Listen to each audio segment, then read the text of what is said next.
Easy now. Papa got things making headlines. Come down. Ooh, you make my high come down. Always tripping when you come around. I'ma have to cut you off, like right now. You see, I don't want to drive me. You can say that for your mama. Maybe you should smoke some. Me try the marijuana. I was never you good. The vibe was straight. Showed you a couple of things and they ain't finna change. I treated you right. Everything was a gift from a time to your bag and the color on your lip. Yeah, you Welcome to a special edition of Seahawks Man to Man, a YouTube exclusive. My name is Michael-Shawn Dugar. You guys can follow me on whatever Elon Musk is calling that app these days. My at name has not changed. At Mike Dugar, Mikedugar. Shout out to all of you guys watching right now, because that means you probably subscribe to our YouTube channel. Seahawks Man to Man is the name of the channel. While I'm talking right now, if you don't subscribe, hit that button, hit the like button. We appreciate all of the love and support on there, whether it's on our YouTube exclusives episodes or whether it's on our post-game episodes. Thank you so much for tapping in. Chris, go ahead and holler at him. What is going on, everybody? It's your boy, Christopher Kidd. You can follow me on Twitter at CKIDD206, and that is CKid206. And as you can see, if you're watching on YouTube, it says, well, I guess there's only one way you can check out on this because it doesn't go to audio. Fun fact. This is our standout plays from Week 17. Unfortunately, the Seahawks lost, but there are still some plays that stood out to Mike and I, whether it be good or bad. Some, yeah, we're not going to get too much into it because we have the whole show pretty much planned and ready for you guys. So, Mike, how you want to divvy this out? You want to go first on defense, or should I attack the offense? What are you thinking? You have positive stuff, right? So I will. I would like to end on a positive note because I have just a couple of negatives that, which it warranted. Like you said, they lost. So let's start on defense, and I want to retroactively kind of. I want you to start with the all 22 angle of give me the Pickens catch first. Give me the Pickens catch that was in the first quarter. I don't even remember the down and distance on it, but it doesn't really matter. Point is, I couldn't find the words to describe like in our post-game show. I was trying to figure out what the words was. I was flirting with like devastating, disheartening, frustrating, all that stuff, disappointing. I think all of those still applied when I went back and watched the film. It didn't change much because like what they were bad at in that game defensively, like you could see it in real time, couldn't tackle. And then on some of the big explosive plays that Mason Rudolph had, some of them were just like, oh man, it's a good play by Mason. Like the big one to George Pickens, on like third down. It's a great throw, tough. That's a tough catch, all that stuff. But then there were some of the plays that we mentioned even on the post-game show that now I want to show the all 22 of. And the reason I use the words like disheartening or disappointing is because, Chris, just last standout plays episode, they were defending well. Stuff like this. And when I say stuff like this, is the Seahawks that you guys have noticed that this year they've been quite a bit of like a single high team, kind of going back to a little bit of Pete Carroll's roots, Legion of Boom. There's some tweaks there that you got to make because football is not the same as it was. But largely, they're like, oh, Quandre's good. We got good corners.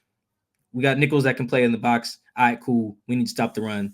Single high it up. Great. And like we showed last week, in some of those Titans plays, they were able to do that. Whether it was the D-Hop PBU, the over route that Quandre smacks the dude on. It was a single high look. Like they had something seemed like it had clicked with their cover three, deep third stuff, cleaned up some of the stuff that led to explosives against Dallas and the Niners. And it was like, oh, okay, cool. Like this is good. And remember, Chris, we ended the show. I was like, the Steelers are going to try some of this stuff too. And if they want to win, they should defend it properly and communicate post-snap and everything. Like we showed all the stuff. And then how many days later? Yeah, just 7 days later. It's the simplest stuff that they have defended before. And that is the part that is why I use words like disappointing or frustrating or whatever. Because it's not like they haven't seen this stuff and stopped it and game plan for it. For instance, this is the one we've been looping this is the George Pickens catch earlier in the game. Doesn't really matter the down and distance because that's not important. The important is that it's something that they know how to stop. It looks like they're 11 personnel or something close to it. Actually, this might be 12 because 83 at the bottom of the screen. That's a head. Forget his name. Yeah, it's tight end. Hayward, something like that. I think he's the kid from Michigan State. Doesn't matter. So clearly it's a single high look. Mike Jack at the bottom of the screen, Reek at the top, Quandre post safety in this instance. This looks like a simulated pressure maybe because as Boye peeling off the line and dropping. Oh, no, they're in base. That's what it is. Because they have their heavies on. That makes sense, right? So somebody on the line's got to drop. In this case, it's Boye because the tight end on his side releases. All that is fine. Like so far, like where Chris has it paused right now, everyone's in good shape. You can see that triangle Chris usually talks about. You can see go make a line from Reek, Quandre to Mike Jack. You got it. Here's your three deeps. And then you can see from Boye, Bobby to Devin to Love at the top of the screen at midfield. There's your four. 3 up, 4 underneath. We're all good here. And I want you to watch this guy in the at the top of the very top of the screen in front of Reek. I think that's Deontay Johnson. Runs an out route. Cool. In this scenario, like I said, we got our 4 underneath. Julian is going to sink right under that if you keep playing it, Chris. Like, he's got it. If Mason wants to make that throw, Julian's there. That's a tough – it's probably going to sail over both of their heads because that's a tough throw. Mason's pressured at this point. Tough throw. Instead, Reek is there. Reek is there defending the out route. And instead, Mason's like, oh, cool, Pickens. Unless that's a really good throw, too, here, by the way, to get that up and over everybody under pressure. Credit to Julian for going there and making a similar play he did against the Niners, tracking the guy down and forcing a fumble. The ball just bounced out of bounds, just a bad bounce for the Seahawks. But this, Chris, is stuff that we've seen them cover. This is just like a little corner route in the deep third. That's like the very easy stuff, and it just ends up being bad eyes. He got to be on. This is where Reek should be on top of that. Like, it's not even. I don't have a bunch of insights to provide on this one. It just, when I watched it in real time, I was just like, man, Clint and Pete are gonna be furious, and Carl Scott are gonna be furious because it's one thing you have something like this happen in camp or preseason, first couple weeks. Stuff happens, Week 17 in the gotta have it game, which you had just limited explosives to have this happen for a big one. It's just like, man, it kind of sums up their season in a way. That's another reason why I wanted to show this play, because I feel like if we had to pick a word for the whole season on defense, it's inconsistent. Some days they solid. Maybe 2 weeks in a row they solid. Maybe even 3. And then something happens where it's just like, oh, man, how is this guy wide open? What happened there? Like the Kittle touchdown. Another play we broke down from the week 14 loss. Cover 3, deep third stuff. Like, deep third stuff's got to make Pete want to pull his hair out, right? And we have the same thing here. This is Deontay Johnson catch, right? Yep. So you can go ahead and loop it, but we have the same triangle there, same 3 guys. I think the personnel is a little different this time on the Steelers side. Actually, no, it's the same. It's 12 again. Oh, see, the Steelers saw something here. And this ends up being a huge play. Credit to Julian Love again, tracking the guy down. Hey, man, Julian don't give up. He really don't. I didn't even peep that with him both times, and he covered some ground to go track him. I don't know if this is his fault, but you guys are probably watching wondering, man, how the hell is this guy so wide open? So we have the same style of look. We have a play similar to what Quandre smacked dude on last week against the Titans and got fined 16 bands for. And in that scenario, Quandre came down and picked up the over route. In this case, it's a little different alignment, so I can see why you wouldn't do that same thing. But the bigger issue is Reek passes this off like you would do. He leaves your zone. Cool. There is no one there to pick this up. And I'm not really sure, to be honest, who's supposed to be there. It could be Julian. It could be Bobby. I guess technically it could be Devin, but I doubt it. Either way, nobody's there. Nobody's there on stuff we've seen them run before. And the really frustrating part, Chris, is you can go to the end zone view of this, is you see these guys hashing it out pre-snap, which is what we've been. That's good. Pre-snap communication is great. You can see multiple guys communicating. So from the end zone view of this, I want you guys, let's all just watch the top. Like, you can see Quandre, you can't see his head. He's the headless communicator here, but he's communicating. You can see it. Chris ran a little bit back in the part where he's like trying to talk to Reek, like all the way from the beginning. Like, look, Quandre is communicating. Like, yo, Reek, hey, yo, I'm making a call here. Don't know what the call is. Doesn't matter. Also, look at Julian Love on the right side of your screen. He's communicating as well. Even before that, roll back a little bit, Chris, where DT's head is turned, where he's looking at Devin. DT on the left side of the screen. Look at it, communicating with Devin. This is great. It's great stuff. Everybody's like, yo, whatever checks or whatever you need to make. Even if I knew their calls, what they're telling each other, I wouldn't say it because that's how you betray trust. But the point is communication being made. And then for some reason, go ahead and run it from this angle, Chris and Paul. I want you guys to watch Bobby and Julian. Again, I don't know who's in the wrong spot. But generally speaking, when you're playing zone like this, two guys should not just be right there like that. That's a no-no. Usually when you see something like that, something is wrong. I don't know who, and it doesn't really matter because the point is, this is simple stuff that we've seen them cover. We've seen them cover like literally last week and literally the week before that. It's kind of it really is a fitting result for this team because they've been so inconsistent on both sides of the ball, but I'm focusing on defense here. For two guys here to have dropped into this zone, maybe anticipating a screen because Jaylen Warren's down there. Boyes got that wrapped up though, if that was a screen. But either way, you got your underneath zones here. Like you can see where somebody should be there to turn and run with that over route. Like we've seen them defend this a few ways. We've seen Quandre come down. We've seen the backer have to turn and run. We've seen the safety there sink to that. Like we've seen a few ways. So I don't actually know which specific way was supposed to happen. I just can guarantee this was not supposed to be it. And that is the larger issue. That's why this stood out so much. Watching them live, I was just like, man, it's one thing for the other team to just make plays. Like Rudolph's big throw to Pickens, that little like caught the diving joint. That's one of those like that is what it is. That's the other team making a good play because their players get paid too. This is not. This is y'all wasn't locked in. And Chris, when they needed to be locked in. This is we got to be locked in game. You don't want to give away any games in the NFL, but you get the point. This is like your destiny is on the line right here, and you got stuff that they've covered before, just beating them, despite the everyone kind of communicating to avoid that. So yeah, when I watched the film back, I was just like, yeah, man, their film session Monday must have been nasty, or maybe it was on Tuesday because of the holiday. But either way, film session just must have been rough because if you're them, it's just like, guys, we know how to cover this stuff. We've covered this stuff in a game we had to have. Either our eyes weren't where they needed to be, the communication wasn't where it needed to be, and in week 17. You just can't have that happen. No, I hear you, man. And I'm going to stay on the trend. So I was actually going to go in order, first play, second play, third play. But now I'm going to go third play, second play, first play. So reverse the order because my last play is kind of a negative play. It's not as bad as Mike saying, what are y'all doing? And how is this happening? It's more so Geno could make that certain throw. And I'll show an example of Geno actually making a throw that I think he's comfortable with making. But this is going to be a possession where the Seahawks are trailing by 7. It's the start of the fourth quarter. It's 3rd and long, 3rd and 12.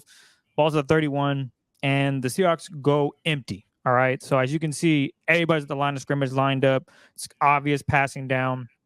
And you have You have Parkinson and Tyler Lockett lined up at the bottom of your screen, and then Charbonnet's all the way at the bottom there near the sideline. Then on the right side of the top of your screen, you have DK and JSN. Now, there was a little pressure on Geno, but Geno, he's known to make some tough throws with pressure in his face. I've seen him do it. And in this breakdown later on, I will show a play in which Geno delivers a strike while being under pressure. This one, he misses Lockett. He does find Charbonnet underneath. Charbonnet was very close to a first down. The Seahawks settle for 3. It is what it is. I can't be mad at that. I understand. Maybe Geno was thinking, it's just start of the fourth quarter. I don't need to force it. But watch Ty Lockett. He's damn near at the hash at the bottom of your screen. Watch this route here that he breaks off on this defense. Now, they're in a zone, so I want to pause it for you. They're also in a cover 3 defense. And right now, at the top of his drop, Geno has not many options. He could probably – there's nothing open. If Geno wanted to rip it right now – I was wondering where you're going to say he should throw that. I was wondering. I was like, where's Chris about to say he should throw it? Yeah. I've seen this 10 times, and I'm thinking, there's nothing open. So the good news is the protection holds up for the most part. It doesn't break down. No one is in Geno's lap There's nothing right now. But he does have to step up because the edge is closing down on him, and that's fair. But as he steps up, there's a window that he can, like right now, if he wanted to rip it to Tyler Lockett, I am confident that Geno can make that throw. Is it the most comfortable place to make a throw? Probably not. I'm not a quarterback. I've never been pressured. But based on watching Geno's film, I'm comfortable with saying I think Geno Smith can get this throw to Tyler Lockett. Now, number 29, he is in a position that maybe he can make a play or a run on the ball. But again, Tyler Lockett is coming out of his break, and he is striding upfield. Number 29, I think that's, who'd you say it was, Mike, off wax? Levi Wallace is his name, yeah. Levi Wallace, that's who it is. Levi could potentially catch up and make a play, but I'm confident in Geno and Lockett's ability to make plays. So I would want him to rip it, but he doesn't. He steps up in the pocket, and as you guys can see, Charbonnet is coming across the field. There you have it. So I also have the other view of this, and it's really tough one because I really was confident that, damn, Geno, you should have let it rip, man. But then Mike was like, yeah, but it's also the start of the fourth quarter. You know, they got time. There's no need. If it was a 2-minute drill, okay, Geno makes that throw, and then you live with the results. Whether it's a pass breakup, touchdown, you live with it. But I also want you to watch Ty's reaction because I couldn't tell, but it looked like Ty was like, I'm open. I don't know which hand that flew up, but it looked like he's just like, I'm open, throw it, and he just missed him. And you can bet that that might be a play that Geno's like, damn, maybe I could have that back. But I do want to show you guys the end zone view of it because I think he was looking at him. I really do think that Geno was like, can I rip it in there? So we're going to go ahead and start it again. And this is where he's, I see you, Lockett. Oh, do man, I like it? I hadn't seen that angle. Yeah, that's interesting. So, and again, is this the most comfortable position to make a throw? Probably not, Chris. It's you're planted, you're cement, you see a guy, can you rip it like that? Sure. It's probably not comfortable. Geno has shown that he can make those type of throws, but as Mike mentioned to me off wax, hey, it's not do or die. They got time. We're going to make up for it eventually. But I think this play changes the game, changes the entire narrative. It's tied up now. Obviously, if he throws this ball and Ty Lockett catches it and it's a touchdown, it's a game changer. So, unfortunately, he doesn't let it rip. He steps up, makes a really solid throw to Charbonnet, who gains, I want to say, like 7 or 8 yards. Not a first, but that's just one play that stood out to me when I watched the film. Like, ooh, damn. I think Geno could have ripped that in there and got the ball to Ty Lockett there. The next one, it's a positive. Hey, look at that. There we go. We needed that. We needed a positive change of tone of the show. Yes. So this is the play where I was talking about where Geno actually makes a really tough throw and makes it work. He gets it done. Start of the third quarter, Seahawks are trailing. 2nd and 6, balls at the 39. Seahawks come out in 12 personnel, so that's going to be 2 wide receivers, 2 tight ends, and I believe that is Ken Walker in the backfield. I like this funky formation. It just allows a little help if there's a pass rush, which in this scenario there is, and these guys just all flail out. No one protects. It doesn't work. Whatever they're trying to run, it ain't working. But Geno is able to see Parkinson leak out, and it makes an incredible dime. This is the throw where I'm saying, okay, Geno, if you can throw this, why not just throw it to Lockett? So I'm going to run through it. I love this play. Just from Geno just making it happen. Ooh. That's not easy to do. That is a very tough play to make when you got 600 pounds of beef in your face, if I'm not mistaken. It says number 56 gets in there. And who's the second dude? Let's see. Number 56. Oh, yeah, that's maybe 500 pounds of beef all in your face. And Geno's like, nah, we ain't worried. And throws a beautiful pass over the defender that is dropping back into coverage to make the play, and it's not enough. So it's a simulated rush here. They drop some guys into a zone, but it doesn't matter. It's just a really timely throw from Geno, who was, again, under pressure. And again, play action, simulated pressure. It feels as if guys don't know the assignment because there are 2, I don't know what happened. Cross has just left his guy. Walker's running the other way, and Fant and Parkinson are breaking out for routes. So this play broke down pretty much immediately, and Geno does not panic.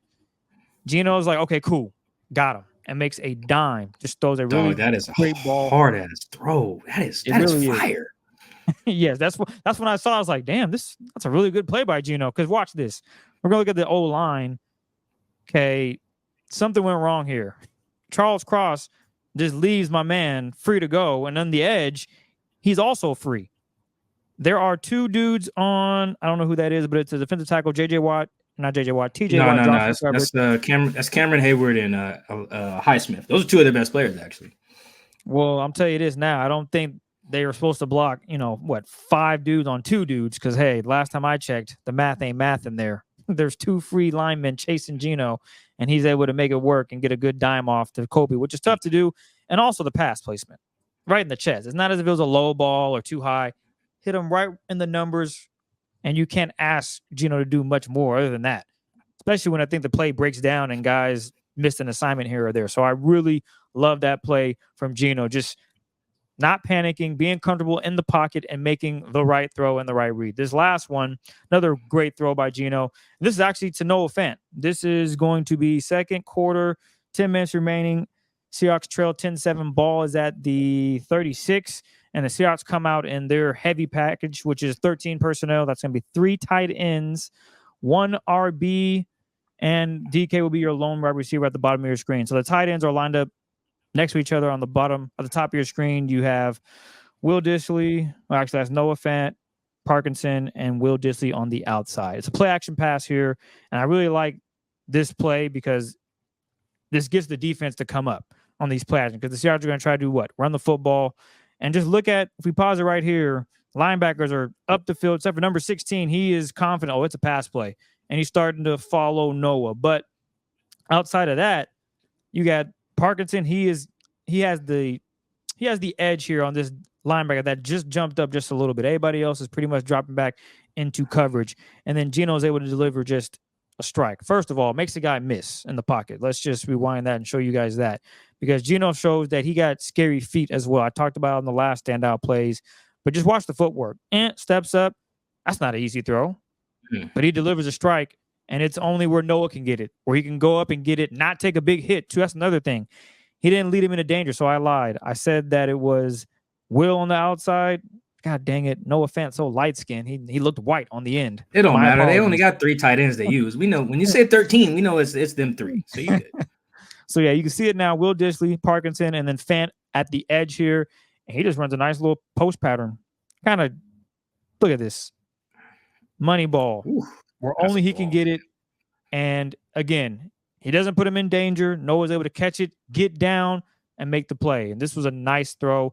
Great catch by Noah, who he's showing his worth. He's had a couple of great plays this season where he stepped up making big catches. And this is another one on second down. Runs a really great route.